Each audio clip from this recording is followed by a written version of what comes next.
भैया, हम गायक कलाकार प्रदीप भारती बड़े भैया घनश्याम जी के देखरेख में एक बार फिर आप लोग के बीच में एक गीत भेज रहा बानी। हमके आशा ना बल्कि विश्वास बा कि आप लोगन के जरूर पसंद आई। पंकज भैया लगल रहा,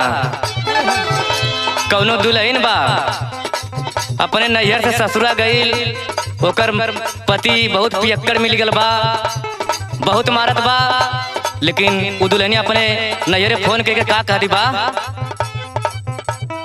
भैया से कह के दे दवाई भेजवाई, भैया से कह के दे दवाई भेजवाई, रात भर मरले बा तो गला भरे माई, रात भर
यादी यादी रतिया के दारू पी के आवे, दारू पी के आवे हो, दारू पी के आवे, दारू पी के आवे हो, दारू पी के आवे,